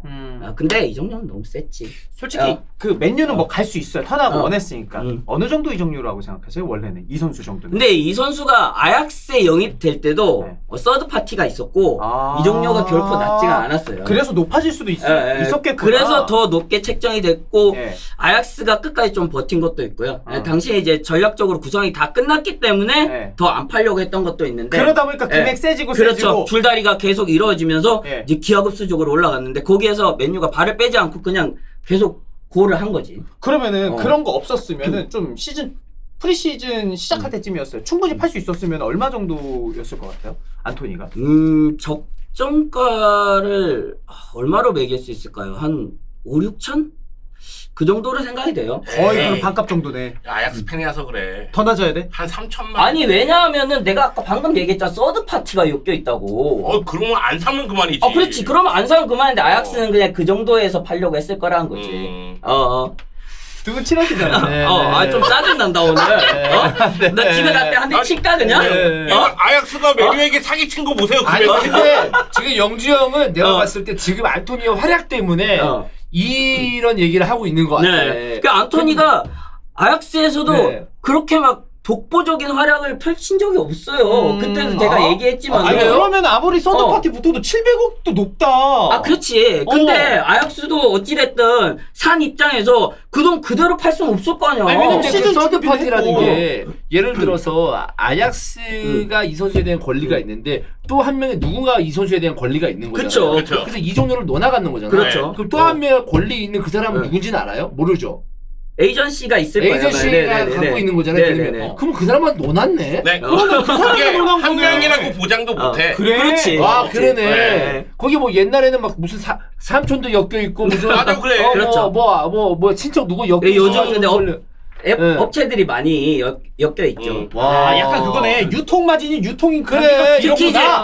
과거에 안토니가 그거네. 국내로 치면 흰우유 같은 느낌인 거네. 과거에 이런 남미 선수들 이외에도 이제 포르투갈 선수들이나 이런 그렇지, 선수들이 있어. 서드 파티가 많이 엮여 있었어요. 어. 그리고 이제 테베즈가 과거에 웨스트햄 갔던 시절에 그때도 서드 파티가 굉장히 문제가 됐었잖아요. 마스체르노랑 그때도 그렇죠. 있었던 것 같아. 이게 항상 이정료가 문제가 될 때가 있어요. 근데 그러니까 안토니도 좀 약간 그런 게 안토니는 엮여 서울 한 있어요. 명의 지분이 있는 거야. 아니 근데 한번 생각을 해봐봐. 어. 사는 입장에서야 만약에 경우 안토니의 적정 가격이 3천만이야. 그러면 내가 안토니를 이적시킴으로 인해서 3천만을 갖고 싶어. 그러면 서드파티 켜있으니까 한 4천만, 5천만 주고 판다고 생각을 하지만 그렇지. 사는 입장에서는 3천만짜리를 3천만에 사야지. 그렇지. 그러면은 3천만 줄 테니까 서드파티한테 니네가 나눠줘야지. 그렇지. 이렇게 생각할 거 아니야. 그러니까 지금 되게 전지적 아약스 시점이라니까. 아니지. 그러면 형 그거는 그 뭐냐면 형은 지금 사회주의적인 약간 그런 느낌이잖아. 그래. 뭐야 나를 지금 사회주의자로 만든 거야? 왜냐하면 지금 자본주의 나 이쪽으로 의냐 돌려야 되겠어. 왜냐면 자본주의 사회에서는 어떻게든 이득을 취하기 때문에 얘가 3천원짜리인 건 알겠는데 내가 새 거로 3천원 받고 싶어. 근데 서드파티 때문에 내가 2천원밖에 못 받네? 오케이. 그러면 얘한테 한번 질러봐야지. 난 3천원 받고 싶으니까 4천억으로? 아니 그렇게 그거야 해서 당연하지. 3천원 남겨야지. 그건 약간 이런 당연하지. 느낌으로 가는 아니 거지. 어찌됐든 대한민국 그래, 만세! 우리는 요렇게 팔고 싶은데 그래. 사기 싫으면 사지 마. 그래 그거 그러니까 그거니까 아약스는 들어와봐. 내 얘기는 뭐냐면 파는 입장에서야 그게 맞는 얘기인데 예. 사는 입장에서는 적정 가격으로 사고 싶다는 거 아니야. 그렇지. 그러니까 지- 모든 마음이 그렇지. 지금 돌이켜 생각해 보니 테나가 껴있고 그때 메뉴가 너무 안토니를 영입하고 싶어하는 나머지 적정 가격에 비해서 너무 많은 돈을 준 그렇죠. 건 사실이잖아. 그건 팩트죠. 근데 적정 가격에서 너무 많은 그 금액을 준 건 맞지만 사실 그거는 전에 얘기한 것처럼 내가 영준한테 반박하려는 게 아니고 안토니가 만약에 지금 한 10골 정도 넣어주고 어느 정도 활약을 해주잖아요. 그러면 지금 말 그대로 돈값을 해줬다. 그러니까 팀 내에서 한두 첫 번째, 두 번째 간에 에이스가 됐다라고 하면 그 돈 얘기 안 나와요, 사실. 아, 그렇지. 왜냐하면 지금 라이스 지금 얼마로 샀는지 지금 사람들 까먹은 사람도 그래. 많아요. 진짜 그 그쵸? 정도로. 네. 네, 그런 것처럼 문제는 결과적으로 안토니가 못함으로써 못하고 있기 안토니가 때문에 그런 문제지만 거죠. 그 이의 선수를 네. 못 알아보고 그 금액을 산 맨유도 결국 문제가 되고 그런데 있는 거죠. 이런 선수야말로 못할수록 더 눈에 띄는 거야. 그렇지. 그렇지. 그치. 너무 아니 이렇게 가격이 옆에 비싸니까. 금액이 써 있잖아. 서드 파티 먹을 떠나서 옆에 금액 보고 얘기하지 사실. 그래. 그리고 이제 같은 팀에서 봤던 감독이 데려오고 싶어하네. 얼마나 잘하는지 보자. 근데 잘하면은 아우야 그러면 터낙 앞으로 데려온 선수들 믿자. 금액 비싸도. 근데 너무 말도 안 되잖아 금액이. 아니 그런 거 솔직히. 있잖아. 아니 터낙을 하면은 안토니 사용법을 알고 있을 거 아니야. 그래 터낙을 모르면 누가 아냐. 아약스에서 어떻게 사용을 해봤으니까. 아니 근데 난 그걸 물어보고 싶어요. 기자님 오셨으니까. 안토니를 처음 사려고 했을 때 터나우가 안토니의 사용법을 안다. 터나우가 원했다라고 했는데 잘 쓸 것 같은 예상이 들었었나요? 아니면은 또 한 가지 질문 드리면 프리미어 리그에서 잘 적응할 거라고 생각을 했나요? 어떻게 당시에는 어떤 기분이었는지. 후자가 관건이었죠. 결국 테나 감독이 이 선수를 어떻게 써야 될지는 알고 있을 거라고 판단했는데 그러면 잘 쓰고 있는 거예요 지금도? 아니죠. 아 그것도 아니다. 아니, 지금은 날 뭘로 보고 얘기하는 거야? 아니 궁금해서. 여기서 궁금해서. 내가 잘 쓰고 있어요라고 할 것 같아? 그러니까 나는 그 얘기 순간 나오면 미친 거 아니야? 라는 생각을 하고 나한테 있어. 미친 거 아니야라고 하려고 그랬다고? 아니. 예, 아무튼. 아무튼. 예. 예. 근데 이 테나 감독이 본인이 하려던 축구 그리고 안토니를 쓰려고 하는 그 방법이 프리미어리그에서도 통할 것인가? 그거에 대해서는 좀 약간 의구심들이 있었고 안토니의 리그별로 차이. 기량 자체도 왜냐하면은 리그에서도 좀 약간 기복이 있는 굴곡 있는 그런 경기력을 보여줬던 그런 선수란 말이죠. 아직 뭔가 빵하고 터진 선수가 아니었어요. 이제 조금씩 터질랑 말랑 이런 선의 선수였는데 굉장한 금액을 주고 데려간 거죠. 좋으셨겠네요. 좋죠. 근데 당시에는 제가 그런 얘기를 했어요. 이게 아약스 구단의 이제 상황을 좀 연결시켜서 말씀드리자면은 구단에서 축구적인 관점으로 이제 팀을 운영하고 싶어하는 세력들, 그러니까 당시에 반데사르 CEO라든지 감독이라든지 이런 사람들은 안토니 지금 보내면 안 된다. 왜냐면 올 시즌에 구상이 끝났고 거기에서 안토니 굉장히 중요한 역할을 한 선수다. 그렇게 판단을 했었는데 재정적인 측면에서 이제 뭔가 관여하는 그런 수뇌부들은 이거는 정말 무조건 거부할 수 없는 아주 간단하게 얘기하면은 한 시즌 더 보내면 이 가격 못 받아야. 그렇지. 예, 맞아요. 그 얘기는 이미 이 이거는 가격은 거품이 엄청 껴있는 걸 알고 이 있었다는 가격은 거야. 한 시즌뿐 아니라 얘가 어떻게 터져도 못 받을 수 있는 금액이라고 생각하고 있어요. 그러니까 맞아. 왜냐하면은 이게 1,300, 1,400억이면은 네덜란드에서 이런 금액이 나온 그래. 적이 없어요. 가장 높았던 게 마타이스 데리트, 프랭키 데용인데 그 선수들도 6천, 7천만이거든요. 그때 걔네는 이미 챔스에서도 이미 잘하고 있었단 그러니까. 말이야. 저 맨유 팬들 잠시만 나갔다가 들어오시는 게 낫지 않을까 싶습니다. 지금 네, 아니 근데 머리가 아플 것 같은데. 조금 이어서 얘기하자면은 네. 그런 이제 대립이 있는 와중에 결국 이제 재정적인 관여하는 수뇌부들이 승리를 했어요. 그래서 안토니를 보냈죠. 근데 당시에는 뭐 이해는 했어요. 근데 그럼 올 시즌 한 시즌 꼬라박을 생각을 해라 라고 했는데 아니야 다를까 꼬라박았죠 결국. 꼬라박아서 결국은 챔피언스리그도 못 가고 감독도 뭐 도중에 경질되는 그런 상황들이 이루어졌는데 그러면은 그 돈으로 올 시즌에 잘 수습했어야 되는데 그것도 아니고. 올 시즌 더 망했지. 네. 그러니까 이제 아약스가 이 사단이 난 거예요. 예, 전부 다 안토니부터 이렇게 쭉 연결돼서 하나의 흐름으로 이 맨유와 아약스가 돌이킬 수 없는 상황으로 이어졌다라고 볼 수도 있어요. 예. 둘 다 결과적으로는 지금 안 좋은 거니까. 네. 아니야 얘네 돈을 챙겼다니까.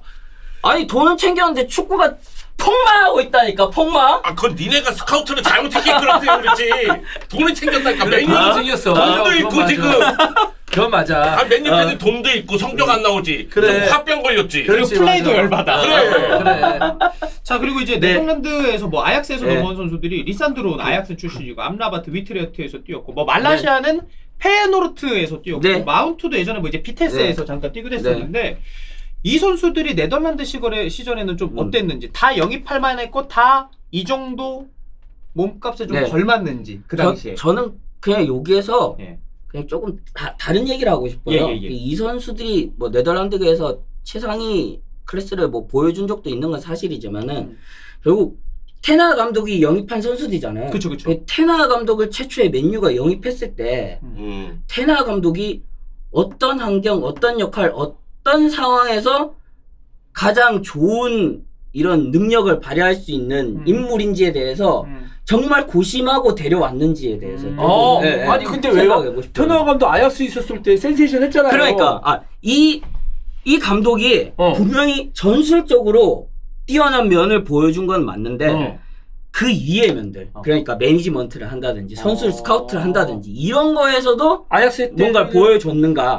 아약스 때 문제가 있었던 게 아니고 그런 점은 아직 보여주지 못했다. 그렇죠. 그 당시에는 이제 반데사르 CEO가 재정적인 그런 경영적인 측면에서 담당을 했었고 오베르마스 디렉터가 선수 스카우팅이나 그런 면에서 이제 전임을 했었던 그런 인물이거든요. 그러면은 이거 듣다 보면 아니 터너 눈 안 정확할 수밖에 없는 거 아니에요? 그렇죠. 느낌이? 그때 당시엔 전술적으로 역량이 있는 감독인데 그러면은 저는 맨유가 그런 고민을 했어야 됐다고 생각했어요. 그 맨유가 이 감독이 진짜 전술적으로만 역량을 발휘할 수 있게 뭔가 뒷받침을 철저하게 해줄 것인가. 옆에 뭐 디렉터가 있다든가. 그렇죠. 확실한 디렉터를 뭐 보좌할 디렉터를 구해준다든가 혹은 그럼 이 감독이 아직 이런 역량을 보여주진 않았으니까 진짜 잠재된 그런 능력이 있는지 한번 그냥 믿어볼까. 근데 믿기는 너무 큰 금액을 그러니까 그게 문제인 거지. 근데 그러기에는 그때 당시에도 그거를 믿을 만큼 맨유가 상황이 넉넉하진 않았다고 생각하거든요. 급한 것도 있었을 거예요. 예. 그럼에도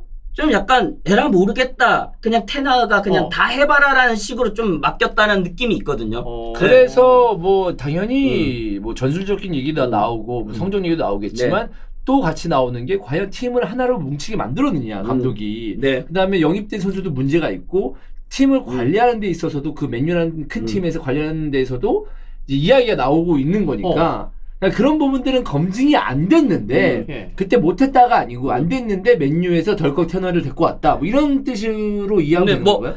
일부분은 좀 맞는 말씀이기도 하고요. 그 선수단을 운영하는 방식은 테너는 좀 약간 강한 타입이에요. 강한 타입. 본인이 이제 리더로서 자 우리 같이 가자 이렇게 확 이끌고 가는 그런 타입이거든요. 그런 면들이 이제 지난 시즌에 뭐 같이 뭐 러닝을 한다든지 훈련에 참여하든지 그런 모습으로 좀 보여줬는데 올 시즌에 잘 안 나오고 있잖아요.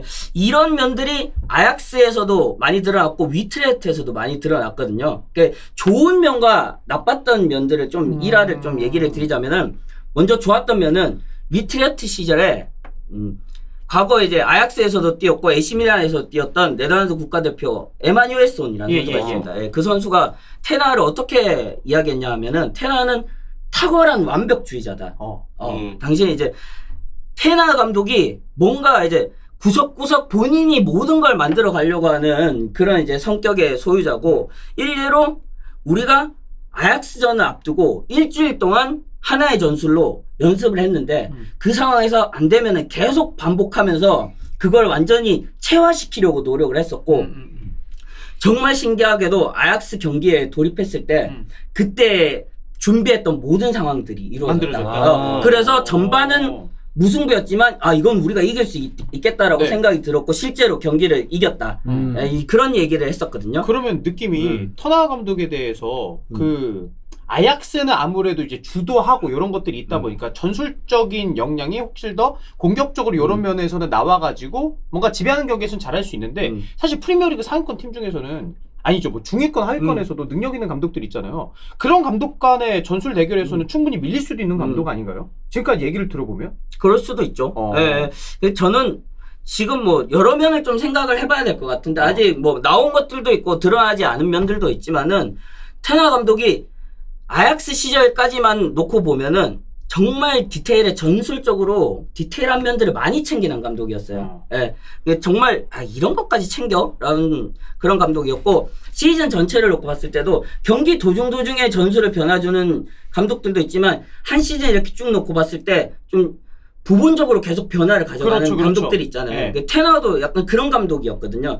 그런 면에서 신경을 쓰는 부분이 많은 감독인데 그런 것들을 잃어버렸는지 혹은 이제 챙길 것들이 많다 보니까 디테일한 것들에 이제 파고들지 못하는 그런 상황이 이루어진 것인지 뭐 여러 가지로 좀 생각을 해보고 나중에 이제 나오는 기사들로 또 한번 리뷰를 해봐야 되지 않을까 그런 생각들은 들어요. 디테일이 약점 아닌가요? 감독 지금 전술도 안 좋은 것 같은데 그렇죠. 지금 맨유의 상황을 놓고 보면 당연히 디테일이 없죠. 누가 봐도 없는데 그럼 왜 디테일이 없느냐? 아약스 시절이랑 위트레티 시절엔 그렇게 철저하게 준비를 했었는데 그러면 이게 리그 수준의 문제냐? 아니면은 뭔가 이제 다른 환경에서 그런 것들을 뭐 저해하는 요소들이 있느냐? 뭐 여러 가지로 좀 유출해 볼 수 있다라는 거죠. 아니 이런 것도 있잖아요. 감독이 그 정권을 잡고 완벽하게 선수단을 운영하고 싶고 장악을 하고 싶은데 그때는 장악이 됐던 거고. 그렇죠. 맨유에서는 장악이 안 된 거고. 네. 그러면서 전술을 해도 선수단이 장악을 안 해가지고 집중 안 하고 말 안 들으면은 팀이 전술이 아무리 좋다고 하더라도 운영이 안 되는 거잖아요. 그러니까 감독도 이제 전술이 사람들이 보고 선수들이 뛰어보고 이게 괜찮구나 하면은 뭐 말 듣고 하겠는데 그거는 아닌 것 같은데 나한테 막 강하게 하고 선수단 균을 잡으려고 하면은 선수들이 감독 전술 믿겠냐고 안 믿을 거 아니야. 근데 원래 감독 말을 들어야 되지. 들어야 되는데 그래서 정말 심심찮게 나오잖아요. 뭐 특히나 우리 한국 선수들 감독에 대한 존중도나 순종적이다 뭐 이런 얘기가 굉장히 높다. 한국 선수들 선호한다 뭐 이런 얘기가 나오는 것처럼. 근데 이제 가서 호날두랑 그런 거 있었고 뭐 산초도 막 그런 거 있었고 강하게 나갔는데 그런 것들이 좀 삐걱거리면서 선수단과 함께 하나가 되지 못한 것도 있을 수 있다. 근데 내가 생각할 때 이해가 안 가는 건 그거지. 뭐냐면 테나 감독이 만약에 지휘봉을 처음 잡았을 때 그런 문제가 크게 발생을 했다면 그럼 선수단 장악에 문제가 있구나 이런 생각이 드는데 첫 시즌임에도 불구하고 나름대로 성적을 냈단 말이지. 근데 두 번째 시즌이 돼서 이 모양이 되는 거 보면서 그러면 자기가 원하는 선수 다 사줘. 첫 시즌에 나름대로 보여주면서 분위기도 조성돼 있어. 근데 선수단 장악을 못해? 그러면은 이거는 감독에게 문제가 있는 거죠. 그렇지, 그럴 수 있다는 거죠. 왜냐하면 그런 팀들이 있어요.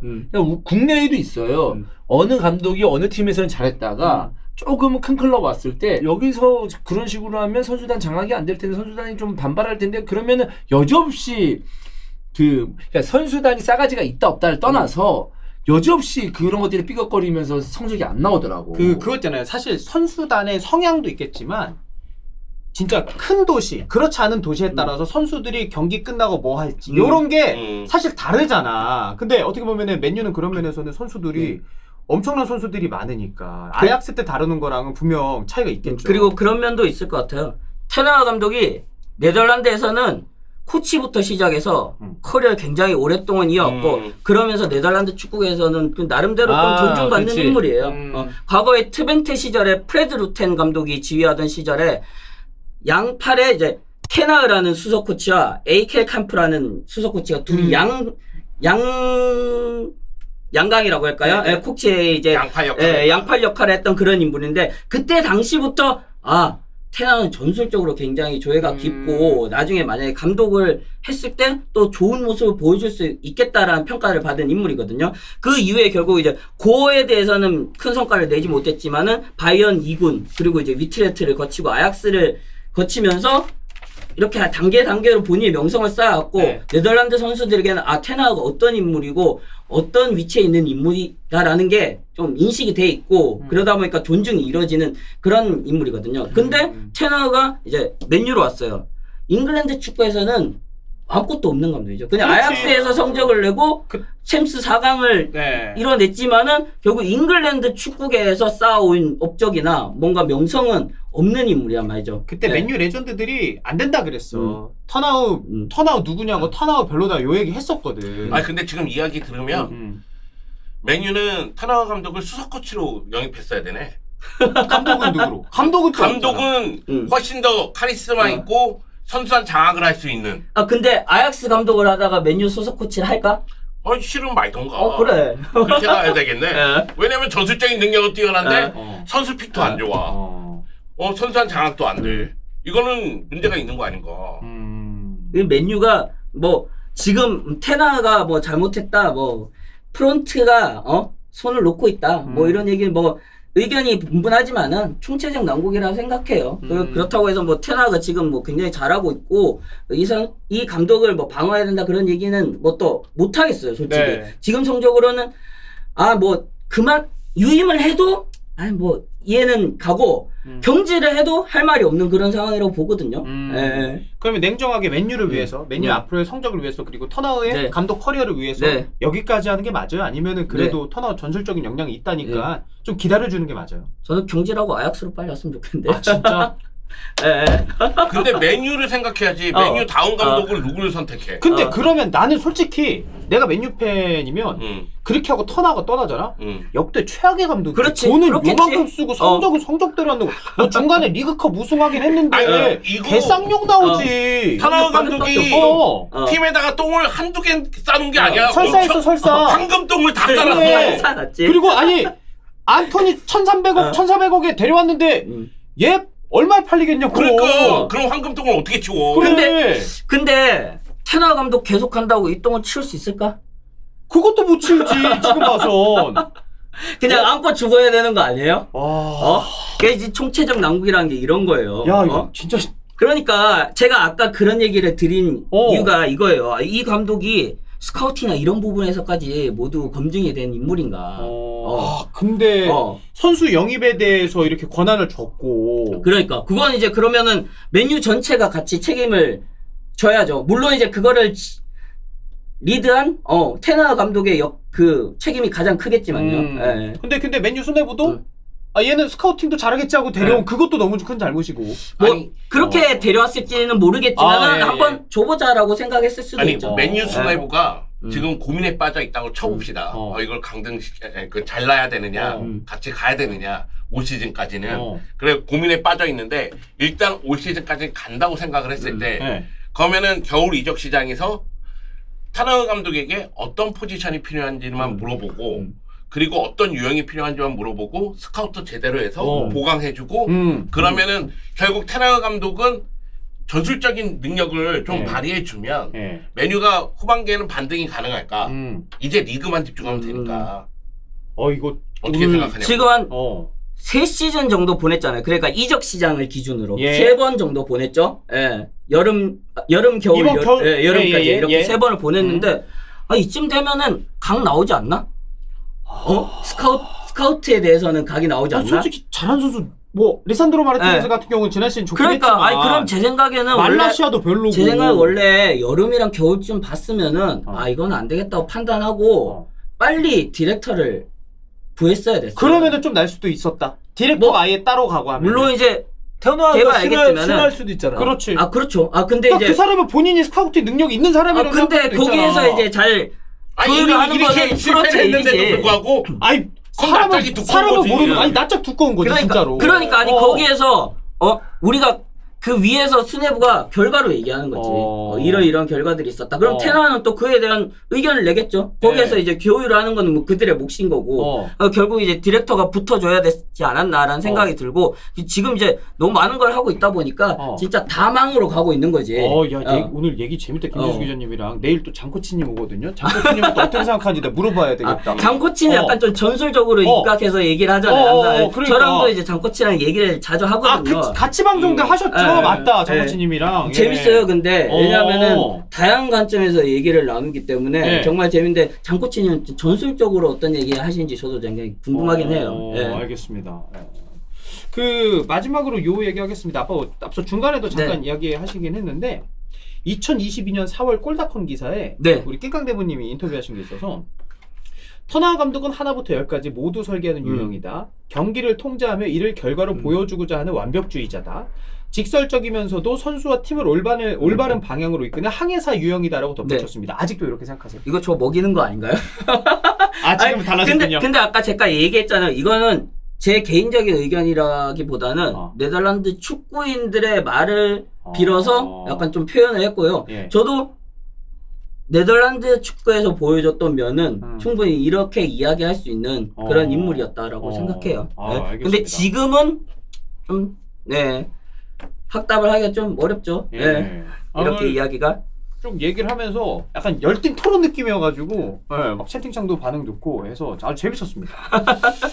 자, 그다음 마지막 주제 가도록 하겠습니다. 이번에는 우리 바르셀로나 시간 다 되지 않았나요? 바르셀로나 얘기로 넘어가도록 하겠습니다. 바르셀로나는 무엇이 문제인가? 어제 뭐 영상이 올라가긴 했습니다만은 뭐 영주 형님의 이제 개인적인 의견들이 있었고 오늘은 이제 기사나 현지 평가들도 또 있어가지고 요거 가지고도 이야기를 해보도록 하겠습니다. 최근 4위까지 추락했어요. 지로나전에서는 다들 아시다시피 2대4로 대패를 기록을 했고 지로나 지금 1위입니다. 바르셀로나랑 지로나 지금 승점 7점 차고요. 챔피언스리그는 뭐 16강 진출 있었습니다. 알레티전 승리도 있었고 근데 최근에 보면은 기운을 이어가지 못하는 느낌이 있습니다. 지로나전에서 드러난 바르샤의 문제점, 이 디에슬레틱과 스포르트에서 나온 출처인데 수비에서 있습니다. 일단 지난 시즌 바르샤의 수비 라인은 최고였으나 올해 최악의 모습. 지난 시즌 기준으로는 리그 38경기 20개의 실점밖에 없었는데 지금은 16경기 18실점 18개 실점. 지난 시즌 37경기 치렀을 때 18실점이었어요. 지로나전 첫 번째 실점은 뭐 텐센 실수, 두 번째 실점에선 구테레즈를 아무도 압박하지 못하면서 실점이 있었고 세 번째 실점에선 공을 받은 발레리를 쿤데가 가로채지 못하면서 실점이 있었고 슈테겐이 빠져있는 상황에서 페냐가 출전했는데 4골 먹히면서 비판의 대상이 되기도 했습니다. 그리고 이제 결정력 소파스코어 기준 바르샤가요 31번의 슈팅 XG가 3.74 나왔고 지로나가 15번 때려서 XG가 2.48 나왔습니다. 레반도프스키도 좀 이날 경기에서는 좀 쉽지도 않았고 하피냐는 XG는 높았는데 결과적으로는 득점 기록하지 못했고 공수에서 이렇게 해외 언론에서는 얘기를 했는데 우리 영정님은 좀 어떻게 보시죠? 약간 맞는 얘기예요. 청문회 느낌이에요 지금 표정이. 아니 뭐 틀린 얘기가 하나도 없네. 다 맞는 청문회 같았습니까? 아마 그 수비 라인 얘기했을 때 그 실점한 게 단지 누구의 실수 때문이라 이렇게 얘기하기보다는 수비 전체의 문제였어요. 그리고 미첼 감독이 경기 끝나고 나서 그 얘기를 하더라고요. 결국 우리의 목표는 바르셀로나가 라인을 올렸을 때 그 뒤쪽에 펼쳐지는 40m 지점의 그 공간을 얼마나 빠르게 직선적으로 타격하느냐의 문제였고 그거에 대한 준비를 굉장히 많이 했다. 그래서 수비 시에는 5-4-1 또는 5-3-2로 나가고 역습을 전개할 때는 4-4-2, 3-4-3 형태로 바꾸면서 공격을 전개했다고 하더라고요. 그 가운데 측면을 묶지 못하니까 바르셀로나가 뒷공간 그냥 내주고 수비수들은 볼 놓치고 사람 놓치고 그러면서 그냥 우왕좌왕하다가 4골 먹은 겁니다. 거기다가 와 차비 감독의 신의 한 수죠. 바이데르 센터백으로 쓰더라고요. 이것이 바로 뭐 명장병의 정상에 있는 그 얘기 감독의 하셨다면서요. 모습이죠. 그 발데 센터백은 형수님도 쓰지 않는 선택이라고. 우리 집 강아지 평식이도 안 써요 그런 건. 예. 네. 자, 경기 내용은 요 정도였던 것 네. 같고 차비 감독이랑 바르샤에 관해서 비판적 언론 보도들이 있어가지고 엄청 많죠. 예. 아드리안 산체스 뭐 요 분의 공신력이랑은 별개로 요 얘기했대요. 바르셀로나의 드레싱룸에서 문제가 발생했다. 비관론과 불일치가 있다. 차비는 실수를 저지르지만 선수들은 도와주지 않는다. 그러면은 드레싱룸에서도 뭔가 얘기가 감독 네. 선수가 얘기도 별로고 감독은 감독대로 실수한다 요 얘기잖아요. 이게 제가 명장병이라는 표현을 하긴 했지만 예. 차비 감독은 머릿속에서 이조원이 이쪽으로 가고 그리고 박종윤이 이쪽으로 오면 이 두 선수가 여기서 이렇게 플레이해서 이렇게 해결을 해줄 거야. 그런데 경기를 보면 그게 안 돼. 그럼 경기 끝나고 나서 뭐라고 하겠어요? 야, 너 왜 그게 안 돼? 야, 그게 왜 안 돼? 나 선수 시절에는 이렇게 다 했어. 그렇게 얘기하는 순간 약간 앙리 감독할 때 그러니까 선수하고 감독하고의 그 대화가 음. 제대로 이루어지지 않을 가능성이 있다는 거죠. 그 이니에스타랑 얘기하면 손짓만으로도 서로 되는데 네. 그래. 너네 왜 안 되냐 네. 이거지. 야, 너희는 눈빛만 봐도 어. 모르냐? 텔레파시가 안 돼? 막 이런 얘기 할 수도 있다는 얘기죠. 그리고 차비 감독이 욕 듣는 이유 중에 하나는 결국 이 경기 끝나고 나서 팀이 건설 중인 상황이다. 구축되고 있는 상황이라고 얘기하면서 욕을 더 쳐들었어요. 감독된 지 2년이 지났는데 지금 뭘 더 건설하고 뭘 더 구축하고 있냐. 그런 얘기가 안 나올 수가 없잖아요. 그러니까 차비 감독이 이번에 인터뷰했을 때는 이거는 시간의 얘기가 아니라 자기가 생각하는 시스템이 50% 정도밖에 완성이 안 됐다는 얘기다. 뭐 이런 얘기로 둘러매치는데 아마 이게 더 충격적이었을 거예요. 팬들에게는. 아니 지금 뭔 소리 하고 있는 거야. 지난 시즌 수비력 아까 얘기했잖아요. 네네. 라리가 최고의 수비력을 보여줬는데 어. 수비력이 바뀌었다니까 지금. 그러면은 문제가 있다는 얘기잖아요. 그러니까 지난 시즌 단단했던 수비가 올 시즌 흔들리고 있으면 뭔가 지난 시즌보다 올 시즌의 수비에서 문제가 있다는 거 아니겠어요? 그럼 그거를 찾아서 고쳐 나가야 되지 않겠어요? 그래서 그 코스타 퀘니라고 트리뷰나 소속 요 분이요. 차비의 인터뷰가 있었는데 지로나전에서 우리는 잘 뛰었으며 게임은 균등했다라고 얘기를 했대요. 근데 그거에 대한 반응으로 차비 감독은 그런 굴욕적인 패배 이후에 너무 긍정적으로 들린다. 하지만 경기력은 형편없었으며 더 많은 자기 비판이 필요하다. 네. 요것도 되게 동감하시겠네요. 맞죠. 왜냐면 차비 감독이 이 경기 끝나고 나서 우리가 경기를 잘했다. 그런데 다만 공격의 효율성이 좀 떨어졌고 수비에서 실수하면서 실점했다. 누가 봐도 경기 못했거든요. 그러니까 지로나가 더 잘했거든요. 그런데 이런 이야기를 하고 있다는 것 자체가 팬들로서는 야, 이거 현실 파악이 안 되나? 이런 이야기가 나올 수밖에 없잖아요. 그 라포르타 회장하고도 전화 통화를 했다고 하고 일부 언론은 바르셀로나 수뇌부가 차비 감독에 대해서 의심을 하기 시작했다는 이야기를 계속 하고 있거든요. 그렇기 때문에 차비 감독도 지금 위기라는 건 느끼고 있을 거예요. 그 추체티노 지금 하고 계시잖아요. 경기 안 좋았을 때 인터뷰할 때 본인의 잘못을 좀 먼저 생각하세요? 아니면은 전술대로 움직이지 못했던 선수에 대해서 아쉬움을 좀 먼저 생각하세요? 내용을 보면 알죠. 내용을 보면은 본인이 이제 분명히 알 수 있는 부분이고 사실 모든 본인이라는 건 선수? 아니 선수단이 좋은데 예. 뭐 내용이 안 좋다. 예. 그러면은 본인 잘못이죠. 감독 잘못이죠. 네. 선수단 괜찮습니까? 저 지금이요? 예. 선수단은. 안 괜찮죠. 그러면은 선수단이 문제네요. 네, 선수단 문제예요, 네. 지금. 네. 근데 제가 느끼는 게 예. 저도 뭐 주어 빼고 수로만 얘기하고 목적어 빼고 수로만 얘기하다 보면 말 실수하는 경우가 있어요. 예. 그래서 한 대 맞을 거 두 대 맞는 스타일이거든요. 예. 그래서 집에서 맨날 혼나는 스타일이에요. 그런데 차비 감독도 똑같아요. 그냥 말을 지금 내가 생각하는 경기력의 50% 정도밖에 안 왔다. 최대한 100% 올리겠다. 그리고 이 경기는 대패 당할 만한 경기고 수비력에 문제가 있었다. 이거 고쳐 나가야 된다. 어떻게 해서든 빠른 시일 안에 고칠 것이다. 이런 식으로 얘기했으면 이 정도 후폭풍이 없어요. 근데 후폭풍이 세구나. 진짜 지금. 아니, 모두가 봤잖아요. 왜냐면 라리가에서 지로나가 바르셀로나 상대로 승리한 적이 없어요. 근데 이번에 첫 패배를 당했고 사실은 바르셀로나 입장에서는 이번에 어떻게 해서든 잡았어야 되는 경기예요. 올 시즌에 바르셀로나가 깜누가 공사에 들어갔기 때문에 몬주익 경기장에서 홍구장으로 쓰고 있는데 아틀레티코 마드리드전이 3만 몇 명 왔더라? 팬수가 엄청 줄었어요. 홈팬수가. 왜냐면은 아틀레티코 마드리드전이 불안한 거야. 팬들이 보기에는. 진짜. 아틀레티코 마드리드의 경기력을 생각했을 땐. 근데 그 경기에서 너무 잘했잖아요. 네. 그 경기는 이겼잖아요. 그리고 지로나는 우리가 항상 잡아왔던 팀이고. 그러니까 지로나 잡으면 1위하고 승점차 줄고 그러면은 이제부터 본격적으로 추격하는구나. 기대감을 갖고 갔거든요. 근데 수비 쪽에서 무너지는 거 보고 두들겨 맞는 거 보니까 팬들의 실망감이라든가 충격이 얼마나 컸겠어요. 라포르타도 이거 분명히 이길 거라고 생각하고 보고 있었을 거라고요. 근데 결국 이렇게 패배당하니까 바르셀로나 내에서는 위기 얘기가 안 나올 수가 없는 거죠. 근데 저 궁금한 게 하나 있어요. 경기장이 바뀌었잖아요. 그럼 환경이 바뀌었다는 얘기인데 그에 대한 얘기는 없나요?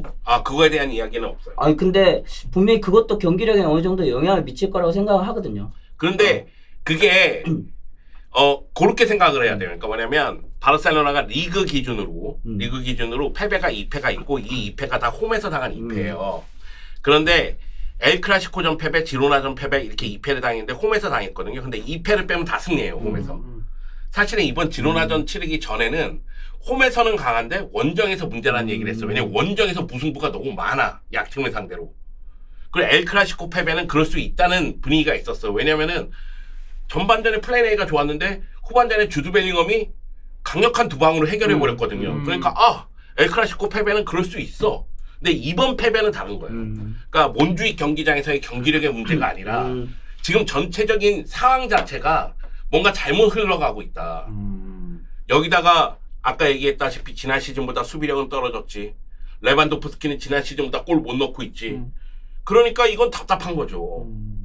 그 비슷한 결인데 카탈루냐 저널리스트인 카를로스 비티도 차비는 자기 비판 부족하다.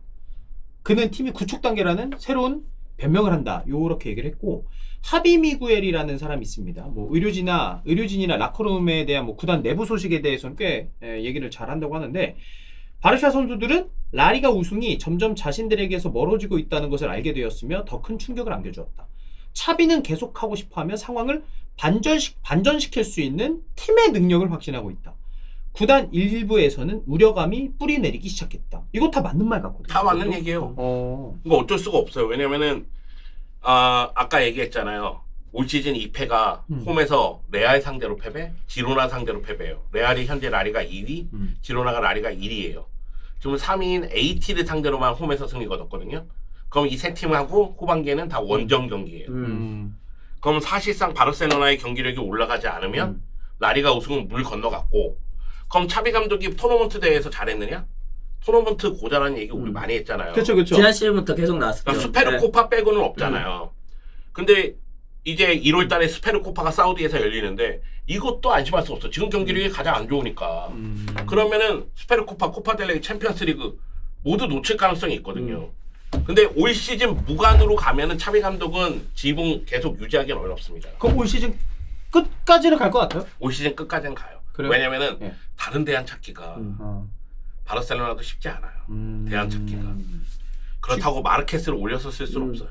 특히 이제 바르셀로나 같은 팀들은 감독을 정말 잘 선임해요. 어떤 구단이나 뭐 다 마찬가지지만은 좀 특수한 그런 클럽이잖아요. 그쵸. 네, 아약스도 마찬가지고 바르셀로나도 마찬가지고 그런 감독을 구하기가 어려운데 그러다 보니까 쉽게 선택은 내릴 수 없을 것 같아요. 네.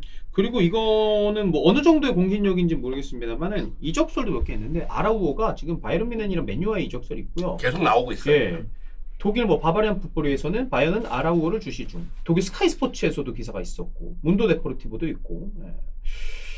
근데 캐리아우 이 사람 공신력이 꽤 높은 사람인데 루머가 냉각됐다. 그 뭐 링크 같은 거. 근데 아라우가 바르셀로나를 선호하니까. 그 얘기도 있고 산초랑 하피냐에 대해서 스포르트에서 나온 겁니다. 맨유는 바르샤에게 하피냐와 산초의 스왑 딜을 제안했다고. 그러니까 맨유 입장에서는 제안할 수 있어요. 제가 생각하기엔. 근데 이제 바르셀로나 입장에서는 기준이 하피냐일 거 아니에요. 하피냐보다 잘할 수 있느냐? 그걸 놓고 선택을 할 거 아니에요. 하피냐. 그렇잖아요. 그래도 하피냐가 좀 낫지 않아? 그러니까 버티는 거 아니겠어요? 둘을 비교할 수 있는 수준이에요 지금? 산초는 뭐 지금 하피냐가 나오지도 낫다? 뛰질 않는데요. 뭐 그래도 하피냐지 제 생각엔. 예. 그리고 이제 로저 네. 토레오 이분도 이제 공신력이 높은데 하피냐는 지금은 언터처블이고 더 나은 선수를 영입해야만 판매 가능하다. 네, 그 얘기예요. 예. 그러니까 하피냐보다 더 잘하느냐 이 문제죠. 왜냐하면 지금 하피냐를 내보낼 수 없는 게 사실 하피냐 내보내고 싶은 마음이 있으면 페라를 내보내겠죠. 그렇잖아요. 그럴 수 있죠. 네. 예. 근데 하피냐보다 더 나은 선수면 그 팀이 안 하겠지 수압들을. 그렇지. 어. 예, 뭐, 그러니까 이거는 뭐 이적이 선행이 돼야 되는데 네. 사실 이적이 선행이 되는 그러니까. 것도 바르셀로나 입장에서 쉬운 것도 아니고. 네, 그렇다고 해서 뭐 재정적으로 탄탄한 것도 그러니까. 아니고. 그래서 지금 바르셀로나가 원하는 건 그거예요. 1월에 빅토르 호키가 오잖아요. 예예예. 네, 빅토르 호키 결혼도 하고 부산에서 돌아와서 분위기도 좋거든요. 예. 1월에 이제 빅토르 호키 와서 최전방에서 얼마만큼 파괴력을 보여줄지 그것이 이제 관심사고, 또 하나는 가르디올라 감독은 중앙에서 공격적인 능력이 있는 미드필더를 원해요. 그러니까 뭐냐면 중앙에서 득점력을 발휘할 수 있는 미드필더. 그러니까 로셀소에 대한 관심이 계속 있더라고요. 아, 사비 그래? 감독. 네. 가르디올라 감독이 사비, 참, 그치? 네, 네. 죄송합니다. 갑자기 가르디올라 지금 그리워하고 있는 거예요? 그때가 좋았죠? 그때가 좋았지. 그때 행복했지. 행복했지. 그때 이런 걱정 안 했잖아요, 형님. 다 썼어 그때 그래. 우리 이제. 그때는 다시 돌아오지 않는 행복이야 그거. 네. 나 그래서 컴백! 가르디올라가 로셀소라 그래서 무슨 얘기인가 했네. 네. 펩 컴백! 예. 맨시티 팬들이 안 보내지 않을까요? 예. 네. 속마음이 들켰네요. 예. 자, 뭐 오늘 저희가 아시아 챔피언스리그, 유럽 챔피언스리그 얘기했고, 오늘 오랜만에 지수 기자님도 모셔서 얘기를 했는데, 오랜만에 왔는데 이제 라이브는 저희랑 처음이시잖아요. 네. 라이브는 처음이에요. 라이브랑 네. 영상 찍었을 때는 좀 차이가 있습니까? 채팅창 보면서 하는 거랑? 아니요. 재밌네요. 근데. 예. 예. 그리고 오늘은 원래 항상 저희 이제 둘이 했었잖아요. 네, 네, 예. 조인이나 혹은 이제 수민 씨랑 이렇게 둘마다 좀 많은 인원에서 또 같이 얘기하니까 네. 예, 또 더 흥분해서 또 이야기를 하게 되는 것 같고 네. 재밌었네요. 예. 아니 근데 너무 재밌었던 게 뭐냐면 마지막 말이 저는 계속 내리에 남습니다. 네. 맨유 테나가 경쟁을 해야 됩니다. 그리고 아약스로 와야 됩니다. 그게 네. 그러니까 아니 네. 아약스도 지금 급한데 네, 한번 네. 도박 한번 해보겠다 이거지. 네, 그렇습니다. 네. 아니 터널에 대해 네. 진짜 전문가라는 생각이 드는 게, 네. 이제 감독이 사실 여러 능력이 있고 뭐 매니지먼트에 특화돼 있는, 전술에 네. 특화돼 있는 이런 게 있는데 터널가 어떤 거에 특화돼 있는지 오늘 알 수 있는 시간이니까. 예. 영중님은 좀 오늘 어떠셨는지? 좋았어요. 좋았는데 네. 그 주원이가 되게 피곤해 보여서, 쟤는 나랑 방송할 때 들어올 때는 컨디션이 좋은데 나랑 눈이 마주칠 때마다 컨디션이 뚝뚝 떨어지는 건지. 제가 사실 좀 그 잠을 못 자긴 했는데 괜찮습니다. 괜찮아요? 네. 아니 남 걱정하는 사람 아닌데 네. 왜 이렇게 걱정하나 별로 근데 항상 생각했는데 이 정도의 컨디션이라서 아마 다 그런갑다 해요. 예, 아니 예. 어제 캠핑장 어디라고 물어본 다음부터 컨디션이 떨어지는 것 같아서 그렇지 않습니다. 그렇게 싫으면 얘기하세요. 네, 그렇지 않습니다. 네. 네, 그렇습니다. 오늘 히퍼 라이브 차비 감독이랑 이제 뭐 타나 감독에 대해서 좀 주로 얘기를 했고, 오늘 영주 형님, 진수 기자님, 주원 형님과 했던 오늘 히퍼 라이브는 오늘 여기까지 하도록 하겠습니다, 여러분. 감사합니다. 감사합니다. 안녕.